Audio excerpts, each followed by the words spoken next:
സംസ്ഥാനത്തെ ദേശീയപാത നിർമ്മാണത്തിലെ അപാകത വ്യക്തമാക്കി ദുരന്ത നിവാരണ അതോറിറ്റി നൽകിയ റിപ്പോർട്ട്. ആ റിപ്പോർട്ട് ഗൗരവത്തിലെടുത്തില്ല അധികൃതർ. നാട്ടുകാരുടെ പരാതികളുടെ പശ്ചാത്തലത്തിൽ കൂടിയായിരുന്നു ഇങ്ങനൊരു ശാസ്ത്രീയമായ അന്വേഷണം നടന്നത്. എന്തൊക്കെയാണ് ആ അന്വേഷണ റിപ്പോർട്ടിൽ പറയുന്നത് എന്ന് നമുക്ക് വേഗത്തിൽ ഒന്ന് നോക്കാം. 8 മാസം മുൻപാണ് ദുരന്ത നിവാരണ അതോറിറ്റി ഇതുമായി ബന്ധപ്പെട്ട റിപ്പോർട്ട് കൈമാറിയത്. അതായത് എത്രയോ നാളുകൾക്ക് മുമ്പ് അപകടങ്ങളിൽ ഇപ്പോൾ ഈ കഴിഞ്ഞ കുറച്ച് ദിവസങ്ങൾക്കിടയിൽ സംഭവിച്ചാണ്. അതിന് മുൻപ് തന്നെ ഇതിനെക്കുറിച്ചുള്ള പരിശോധന നടന്നു വന്നതാണ്. അശാസ്ത്രീയമായ നിർമ്മാണം അപകടമുണ്ടാക്കുമെന്ന മുന്നറിയിപ്പ് ഈ റിപ്പോർട്ടിൽ കൃത്യമായി നൽകിയിരുന്നു. ബേവിഞ്ചെ വിരമലക്കുന്ന് തെക്കിൽ മടലായ് പ്രദേശത്ത് പഠനം നടത്തണം എന്നുള്ളതായിരുന്നു ആവശ്യം. എന്തായാലും അവിടെയൊക്കെ എങ്ങനെയാണ് നിർമ്മാണ പ്രവർത്തനങ്ങൾ നടന്നതെന്നതിനെ കുറിച്ചുള്ള വിവരങ്ങളുണ്ട്. തുടർ പഠനത്തിനും നടപടിക്കും ശുപാർശ എന്നതാണ്. അതായത് അന്നത്തെ റിപ്പോർട്ട് കൂടി അവസാനിക്കുന്നില്ല.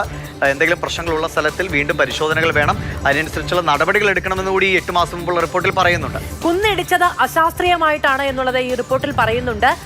കാസർഗോഡ് കുന്നിടിച്ചതുമായി ബന്ധപ്പെട്ട് ഈ മൈനിങ് ആൻഡ് ജിയോളജി വകുപ്പ് ഏതാണ്ട് 1.25 കോടി രൂപ പിഴയിടുന്നുണ്ടായിരുന്നു കരാർ കമ്പനിക്ക്. പക്ഷേ ഇതൊന്നും ആരും അറിയാതെ ഒതുക്കി തീർക്കാനുള്ള ശ്രമമാണ് ഉണ്ടായത്.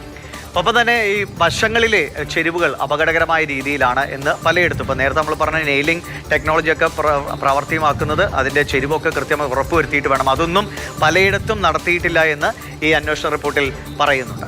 ഓരോ ഇടത്തും പ്രത്യേകതരം എഞ്ചിനീയറിംഗ് പരിഹാരം വേണമെന്നുള്ള നിർദ്ദേശങ്ങൾ കൂടി വെച്ചിട്ടുണ്ടായിരുന്നു.